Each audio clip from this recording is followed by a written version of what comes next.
A little clicking. We are sure. Yes, the Heart of Matter is going well. Yes. And I am really thankful for you being here today. Dude, are you kidding? Yeah. I couldn't wait to see the Heart of the Matter studios and see what the They're setup was huge. like. Yeah. It's amazing. It's pretty awesome. Well, let's start the video now. I think we're live and Let's we do have, it. let's see, We do are we have, live. everybody's on. All right, we got some visitors, maybe not. All right. Sweet. Well, have you ever thought about being a certified financial planner? Well, if you have, you've come to the right place because we have Juan Ross of Lamia Financial here, who is a certified financial planner, an experienced one with lots and lots of knowledge concerning how to become a certified financial planner. And just to let people know who have come to visit our channel, my name is Corzine. This is the Heart of the Matter channel. We try to make law accessible to you so you'll understand the law and make the law work for you. Cue the transition zoom in. Whoa. Before we get into becoming a certified financial planner, can we talk a little bit about your background? Yeah, How did for you sure. get involved? What did you start with to become a financial planner? Oh, man. Well, if you want to hear the whole story, We got some time. we got Chase some is not time. making it. Oh, geez. All right. Well, my first career was in the film business. Oh, really? I got my undergraduate degree in film and video, and Okay. I went to school in Pennsylvania, then moved to New York City and broke into the film business there. What did you And do in so film? I was a production assistant, so it's just like being a PA. You're like on the set, running around, doing whatever anyone tells you to do. Okay. Get me a cigarette pack. Run over here, run over there. Eventually, I worked my way up in the film business and became an assistant director. Oh my which is gosh. more like it's like AD, yeah, it's right? an AD, a Yeah. second AD. There's Okay. a first AD, and then there's a second AD, and there's a second AD. Ooh, okay. So that's a whole hierarchy. Yeah, you know? I like it. But that's the management and logistics of the actual production. Okay. So you're dealing with the talent, you're dealing with the department heads, and it's just all happening all at once in this whirlwind of a production that's like takes up your whole life. But anyway, so I did that for about four or 5 years. Okay. In New York City, moved out to LA. All right. Kept working in the film business for a little bit, and then met my wife. Yes. We started dating. And she was from around here too? She's from around here. That's Okay. right. I'm originally from South Florida. Oh, wow. Okay. I didn't Yeah, know that either. I'm a first generation American. My parents came over from Cuba in my the gosh. early 1960s. So Wow. that's a whole other story. Yeah, I want to hear that We can sometime. get We'll do it into- our next Heart of the Matter Oh, video. that'd be good. When I started dating my wife, I realized maybe I needed a career that was a little more stable than film, because Traveling around It's and traveling around. You're on location. You're gone from home. I wanted a family. I wanted something a little more stable. Yeah. So I happened to fall through some volunteer work, into fundraising, and got a job in fundraising, and started a second career in fundraising for nonprofits. okay. So my first real fundraising job was with the ALS Association, Lou Gehrig's disease. Oh, wow. I was at the national office raising major gifts and planned gifts, which are gifts that are given through an estate. When someone passes away, they make a bequest to charity. And so I was out talking to donors about doing that. Okay. Hey, leave a legacy, that kind of thing. Yeah. During the course of that work, I realized that a lot of that gift planning work involved taxes. You needed to know something about taxes. You need to know something a little bit about investments. And I figured, hey, maybe what I should do is get my certified financial planner designation. Okay. And that would make me more valuable to the organizations where I worked, because I can then relate to other professionals better. I can talk to donors with more education and knowledge. And then that's what I did. So a CFP gives you more knowledge concerning financial investment or other areas too? It's a broad base. Think of it like a general practitioner. Okay. At a doctor's office. Yeah. We know a little bit about everything. Yeah. We tend to go deeper on the investments. Okay. But we do know about budgeting and credit and estate planning. We know a little bit about that. We know enough to be dangerous, and then we bring in an attorney, like Adam, who Yeah. I believe you're having later Yes, today. we are. on 11 Heart of the a.m. Matter. Yes.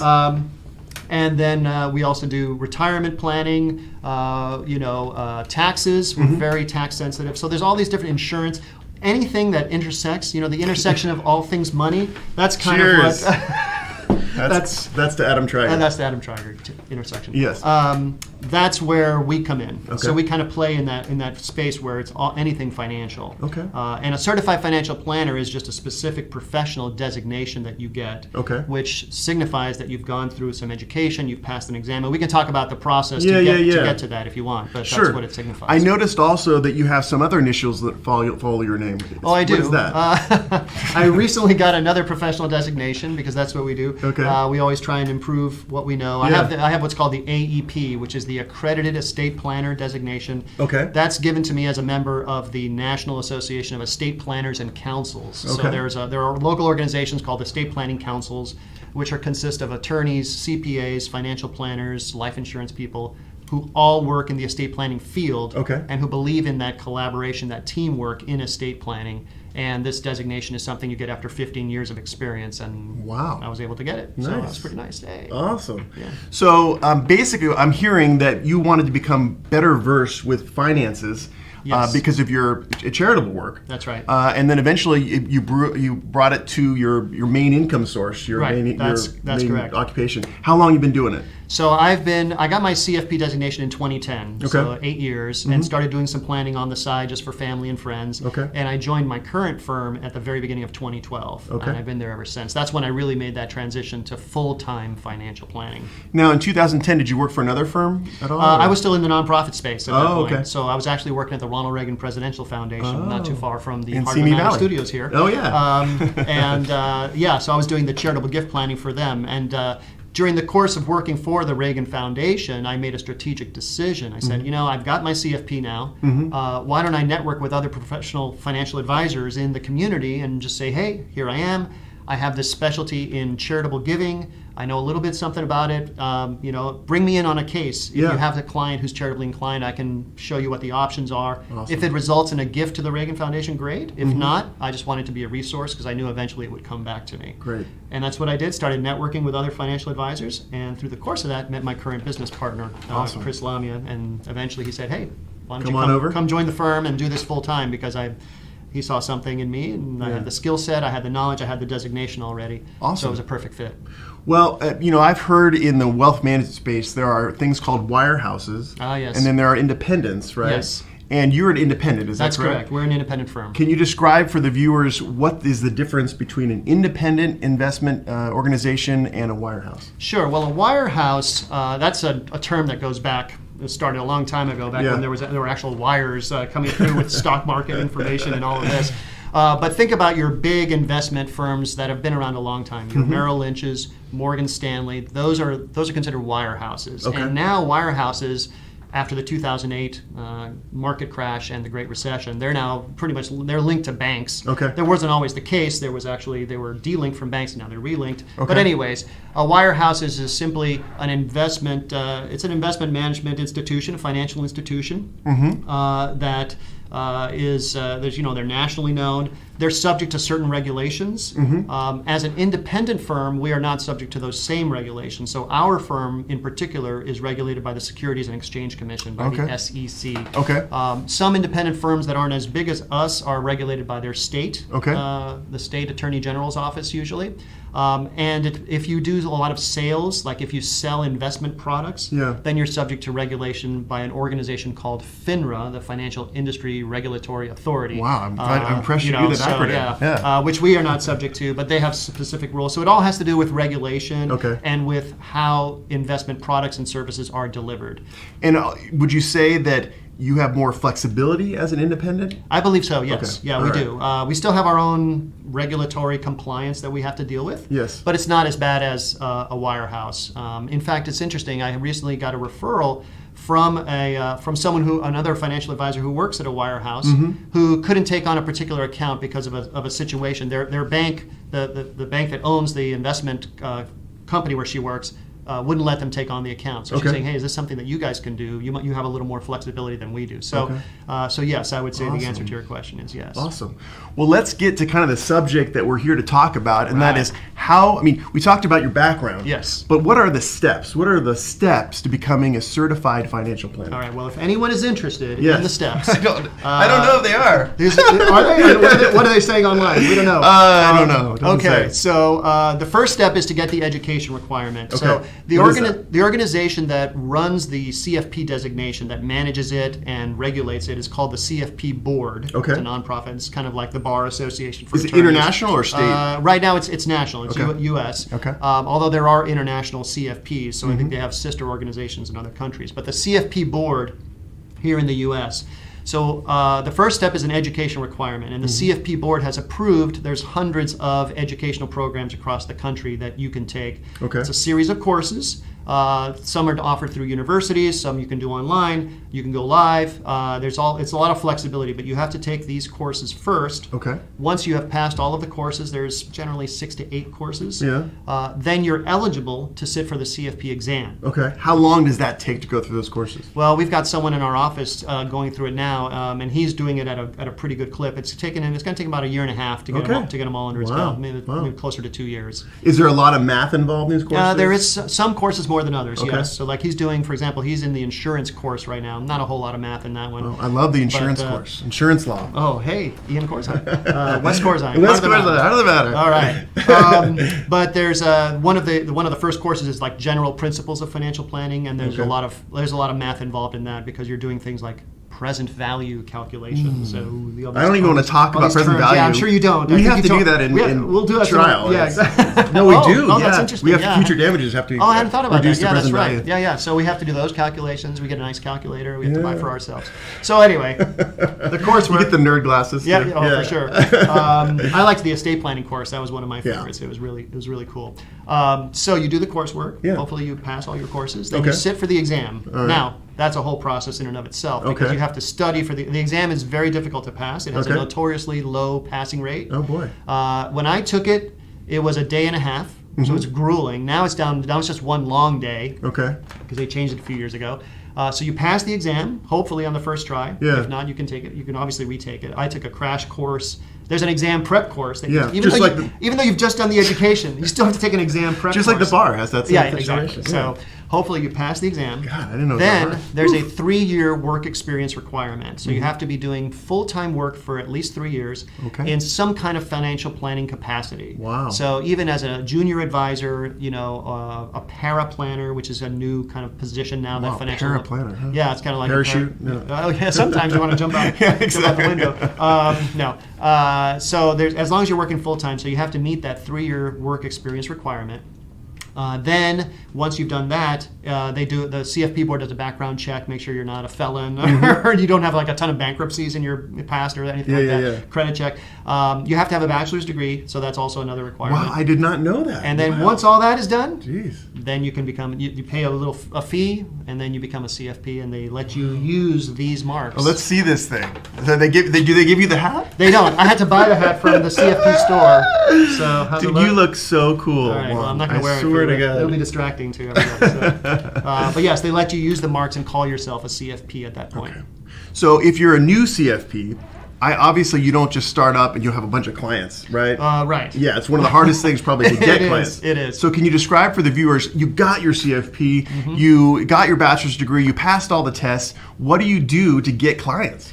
That is the $1 million question, isn't it? It's Literally, just like right? any other business. Yeah. So one of the things that the industry has been struggling with recently is there's been a demographic shift. You have a lot of financial planners who are getting older, started this is still very young profession. It is. Really, the first CFPs were awarded in the early 1970s. So it has been around that long. Wow.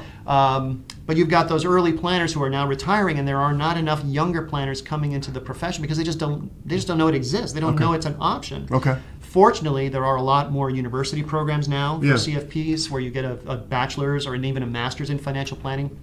But all that being said, you still have to figure out that career path, which is the question. You can work for an independent firm. So there are independent firms now that have internships. The junior planners we have now all started as interns. Okay. And now they're going through that CFP coursework, fresh out of college. You could go work for a wirehouse. That tends to be more of a sales-related position where they want you selling products, but not always. Let's get to the nitty-gritty, though. I mean, Yes. when you go to an independent or a wirehouse, are you calling on the phone and saying, "Hey, do you have $1 million that I can invest for you?" Where are you finding these clients? That tends to be more, not to disparage the wirehouse, that tends to be more that path where you are making a list of family We and have a friends. comment from Nick C. It says, "Nice hat." Hey, thanks, Nick. All right, you can get it at the CFP board store. Yeah, exactly. I don't think you have to be a CFP to actually buy the hat, but maybe to wear it. All right. So, that's fine. anyways, so that could be the case, but for instance, I'll give you the example of our firm. We Yeah. didn't want junior advisors to have to go through that sales process. Okay. If you're doing well, if you're providing service for your clients, you should be a growing firm and you should be bringing on new clients. And we have more than enough work for our associate advisors, our junior advisors, to give them the opportunity to learn. And the way we're doing it is now it's sort of a mentoring program where they're going to sit in on client meetings with a senior advisor so that they know how to communicate to a client. How do you convey these difficult concepts, or when a client is nervous about the stock market or about running out of money. Yeah. How do you provide them that comfort, which is really what they're paying you for? That's really the value that we provide. Is comfort? I think that has a lot to do with it. I think sleeping better at night is a really big thing where if we can show and communicate to the clients that, yes, you're going to be okay.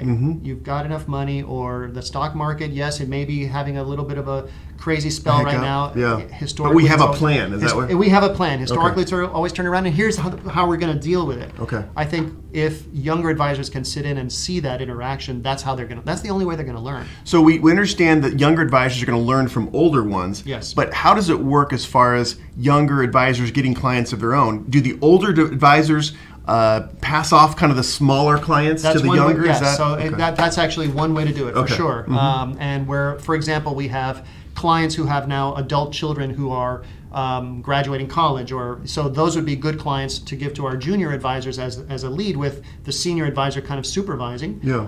And it makes for a great starting relationship that way. Okay. But if they want to also bring in their own business, not everyone's going to want to do that. Not everyone's going to want to be a rainmaker. I know. And I that's want to be a okay. rainmaker. Oh, this guy. Speaking of that, we do have a little comment. We have night crawlers. What is the minimum amount? Hi, night crawlers. Night crawlers, like X-Men Nightcrawler. No, I think it's always sunny. And it's Always Sunny in Philadelphia. Yeah. Okay, all right. What is the minimum amount of money that would warrant hiring a CFP? Okay, excellent question. It's a good question. That's a good question. $5? Well, hey, sometimes. No, so it depends. And I hate that answer, but that's the truth, because different CFPs have different business models. Okay. So, for example, there's a network out there called the XY Planning Network. Yeah. It's young CFPs. They all have to have their CFPs, and they all have basically virtual practices for the most part. They take on clients with smaller account investment sizes. Sometimes they charge like Netflix on a monthly subscription basis. Oh, really? Yeah. So there's some very interesting new revenue models out there, because we recognize as an industry that we can't just service high net worth wealthy people. Yes, they need planning. Yes, their situation is complicated for sure. But what about everybody else who maybe is getting there or is just starting out? Yeah. They need help. What about, how do I save up for my first home? How much do I need in emergency savings? Education fund. I got education fund for my kids. I've got this new job and they're offering me a 401k, and there's all these investment options. Like, I don't know what to make heads or tails of. Fidelity, right? Fidelity, they're a big leader in that space. Okay, yeah. So the XY Planning Network is one example of CFPs who've banded together to say, hey, we'll charge differently. We'll charge by the hour, or we'll charge on a monthly basis. Fee. Okay. So you really need to do just a little homework, a little research, and find a CFP that charges an appropriate amount that you feel. But if it's not the question is, what's the minimum amount that you need. It's just you just have the need. You have questions that need answered. It's really more about that. I see.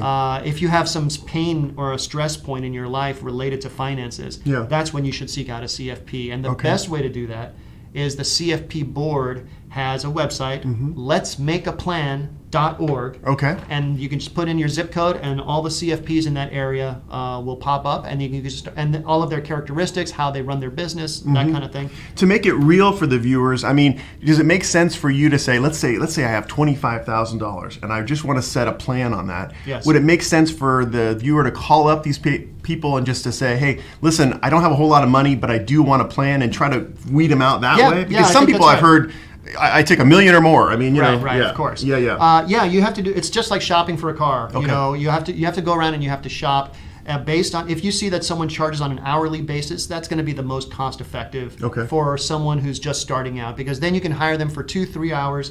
They'll put a plan together based on your situation. It's important for them to understand what your goals and objectives are, short-term and long-term. So that takes some time. You have to sit down and share that with the CFP. Yeah. But once you do that, then you're done. So it's not like an ongoing engagement when you have a planner that charges by the hour, just like attorneys charge by the hour. And that can be very cost effective for a younger client. Yeah.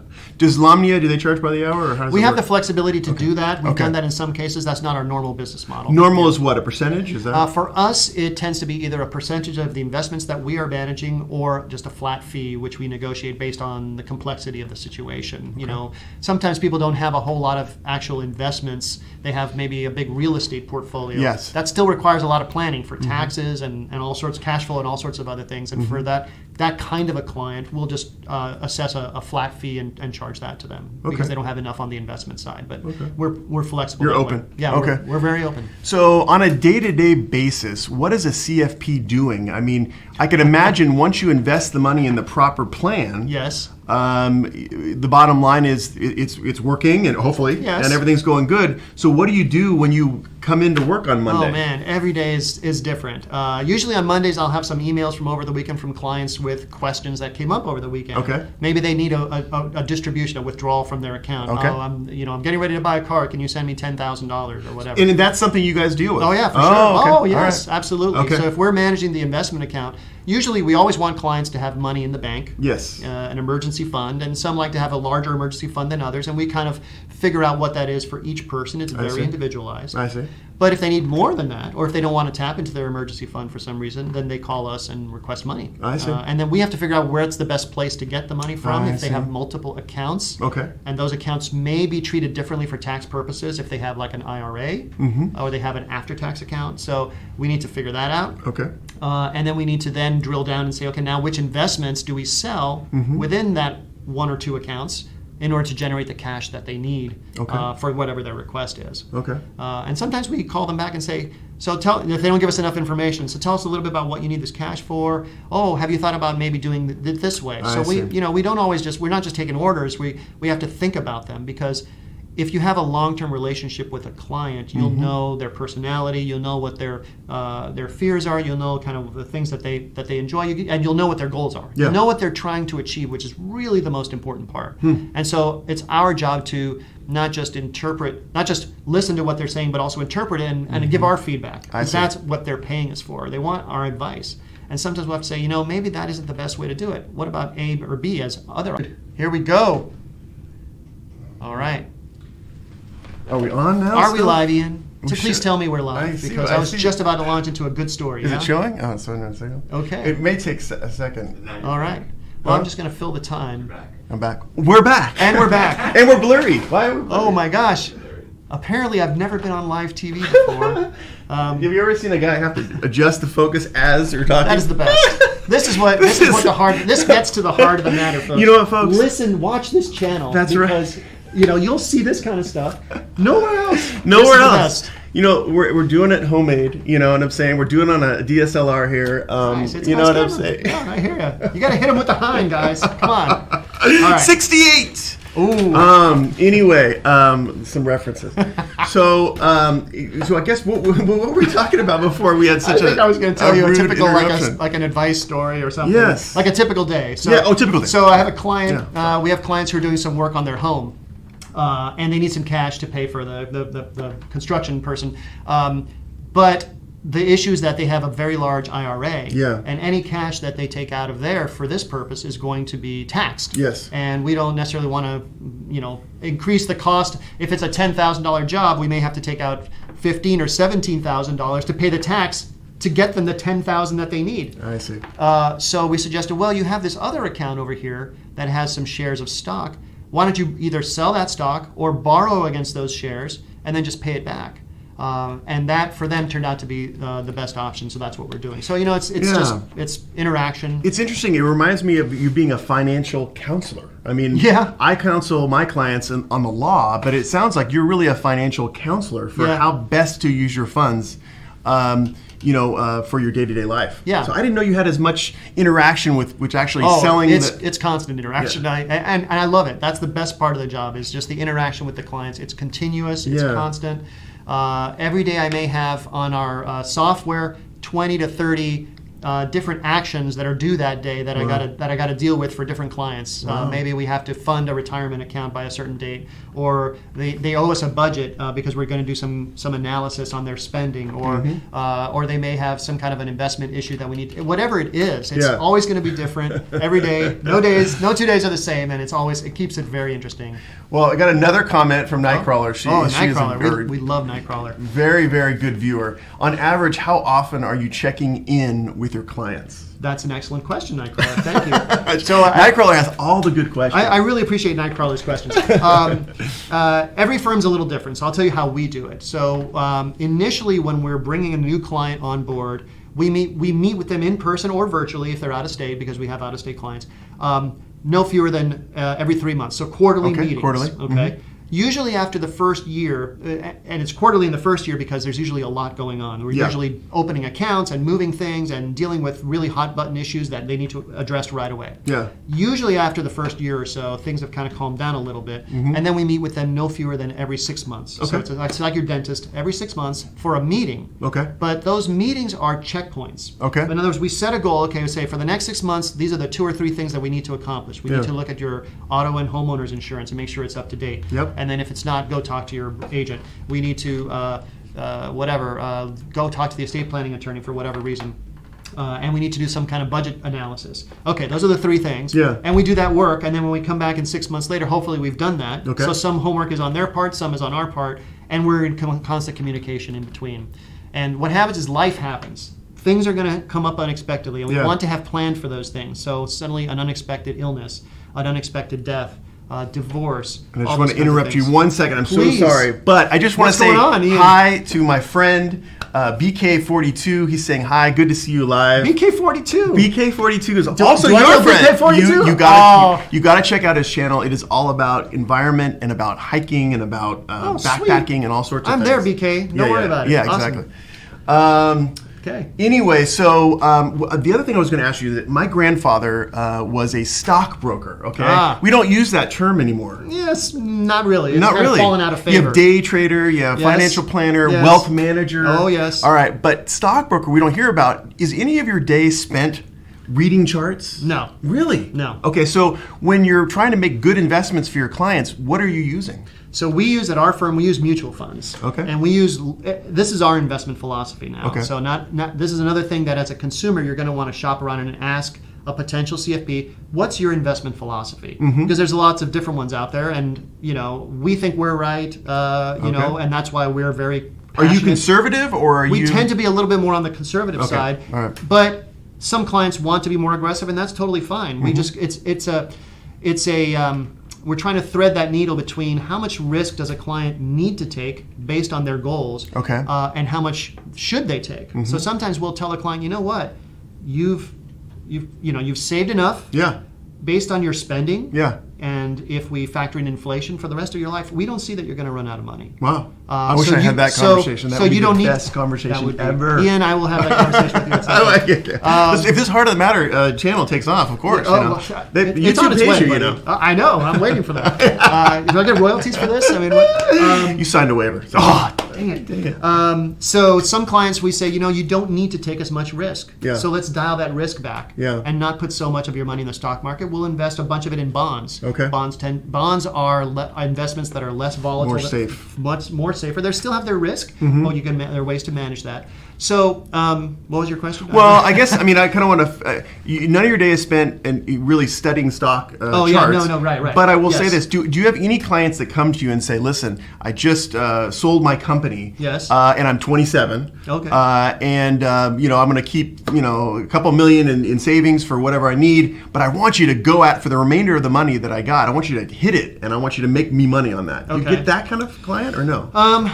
If that person comes to us and says that, we'll want to ask them why. Okay. Why is it that you want to hit such a home run? Okay. We'll want to look at their goals. Maybe there's some reason for it. Okay. And if there's a justification for that, great. Okay. But making money just for the sake of making money is not really the point of investing. You're really protecting money, right? Well, yes, we have to, because what if something goes wrong, you know, Yeah. and we have to make sure that we've got a certain amount of money set aside for living, for Yes. life, Yes. based on their lifestyle, Yes. and based on anything else. Like someone might have a child with special needs, and we can't spend through all of their nest egg because they need to have a certain amount to Yeah. leave to that child, several $100,000 or whatever. So we know we can't go below that amount, and that may change our overall plan. Okay. So for us, we tend to be on the more conservative side. Okay. And by that I mean we don't want clients to take more risk than they absolutely have to. Okay. So with that kind of a person, I would say, you know, let's talk about why you feel that way. Let's map out your goals and objectives. Yeah. And in the end, it may be, okay, we'll put you in an aggressive account because Okay. you're young, because these are your goals. You want to start another business. You're going to need some capital. Blah blah blah. Yeah. With respect, I mean, if you do have a charging model where you're on a percentage basis, Yes. the better you do with the millions of your client, the more money you make, correct? Yes, that's true. So are but- you a fiduciary? We are, yeah. Okay. As a CFP, we are. Any CFP is required under the rules of being a CFP that you are a fiduciary. And Explain what that is. A fiduciary. It's a word that's been thrown around Yes. a lot lately because there was a government regulation that came down from the Department of Labor a few Yes. years ago, and it's been Big back topic. and forth. Yeah. But basically, what a fiduciary means is that you always put your client's interests above your own. Mm-hmm. And you'd think that in a financial services business where you're managing money, gee, shouldn't the client's interest always be ahead of the advisor's interest? And that is not always the case. There Wow. are advisors out there who don't have to adhere to a fiduciary standard. Okay. As a CFP, we do.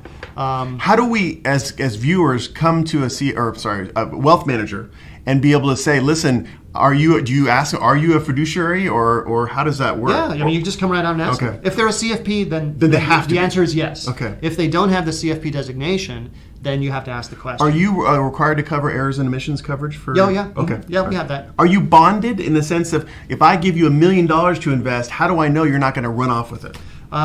We are not bonded for most investments, although if we do have, this gets a little technical, if we Yeah. have some retirement accounts, and we do Yeah. for some clients, like we have a 401k account for a client, for any of those, then we do have to get a fidelity bond for Okay. those specific client Okay. accounts that are covered under ERISA, which is a government law that covers That's employment and employee and retirement accounts. Yes. But for general investments, our errors and omissions insurance covers that. But Okay. you ask an excellent question. How Yeah. do I know I'm not going to get Bernie Madoff? Now, for Yeah, some of you who are yeah. younger, you may not know who Bernie Madoff is. Yeah, it hurts my feelings. Look him up. Yeah. I did a class at the local university here, just talking about general financial planning. Yeah. And I put up a slide of Bernie Madoff, and no one knew who he was. I was you like, serious? No one knows who Bernie Oh my Madoff is. gosh. So, anyways. Bernie Madoff, look him up. He was a guy that he's in jail now, and he stole There's a lot a of great money. documentary on HBO yeah, about yeah, it. yeah. Oh my god! Or actually, done it. It's It's a movie. It's a movie. Yeah.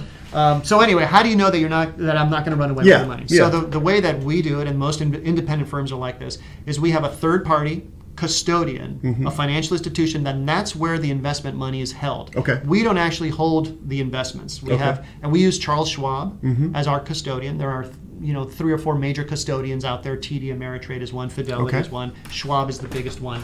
And so when you open an account with Lamia Financial, you're not really opening it with us, you're opening it with Schwab and giving Lamia Financial certain limited authority over that account. I see. So the only things that we're allowed to do if a client were to give us authority is to buy and sell investments. Okay. Which that's why one of the reasons why they're hiring us. Sure. Send them money to a predetermined bank account. Yes. It has to be one that they've already linked to. Mm-hmm. So we have the authority to just go ahead and make that distribution happen, or and debit our fees out of the account. Those Okay. are the only things that we're allowed to do. Okay. And if a client were to terminate their engagement with our firm, which rarely happens. Yes, thank of goodness, course. That's why you have so many clients. then all we do is take that authority and we lift it, and the client keeps their account at Schwab, and then they can do whatever they want see. to move it somewhere else, or just keep it there, or what have you. Awesome. So that's how you know you have an investment advisor and you have a custodian, and there's a firewall there. Okay. And so there's certain things that we can't do with Schwab, like we can't assign a password. Clients can go on to schwab.com and look at their accounts. I see. And they can see if those accounts match what we're telling them. Hey, we have our own reports that we produce for clients. I see. And then we say, hey, here's what you have, and they can check their Schwab statement. And Okay. say, hey, does this match? So they really do maintain possession of the funds. You just Oh, yeah. have limited authority, which can be terminated at any time. That's correct. I see. Yes, Awesome. absolutely right. Well, you know what? We've been going now for, believe it or not, a half an hour. No way. Get out of here. It's What? 10:04 or something. Are you like that. kidding? And so, you know what? If the viewers out there have more questions for Yes. you, where can they reach you, Juan? Well, they can reach me on Twitter at Okay. Juan Ross. That's at JUANROS. I'm also on, our company is also on Facebook, Lamia Financial, so facebook.com/Lamia Financial. Awesome. Or they can just Google my name and I show up there. I have an IMDb page because I remember I talked earlier yeah, about my yeah, film yeah, career. yeah, yeah. I've got a page on there. Awesome. There's a couple credits on there that showed up recently that are not me, but the rest of them are me. So I'm kind of an open book online. BK42 is such a nice fan. Says such a good talk. I'm gonna put my head on in honor of BK42. I'll finish this with the CFP. Oh, thank you. Yeah, I like that a lot. that? Just so the viewers know, I put Juan's links in the description section below. Why don't they just do that? Well, they could just do that, but I also like for the guest to have an opportunity to talk about Thank it. you. And if you have any questions about becoming a certified financial planner, if it's a job that you want, well, please put your questions in the comments section in this video, and Juan and I will be happy to respond to those Happy questions. is the right. Because you love what you do, right? I love what I do. It's Yeah. really fun. And Nightcrawler and BK42, very cool hat, it says. Thank you, BK42. I'll just wear it the rest of the day. I got to get you a Heart of the Matter hat. That'll make it Wouldn't that feel be great? That'd be awesome. All right. But anyway, we're going to conclude today. For this session, a little programming note. We got a call from Chase Fiscus earlier today. He's feeling under the weather, so the 10 to 11 slot is open.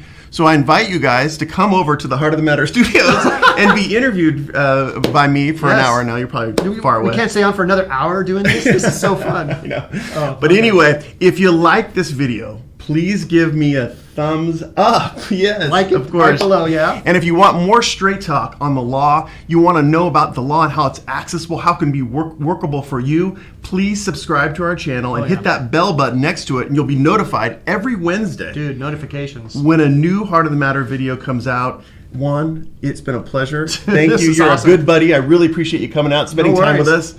And thank you very much for joining us. I'll see you next time. I'll see you at 11 a.m. Thanks, everybody. All right, bye.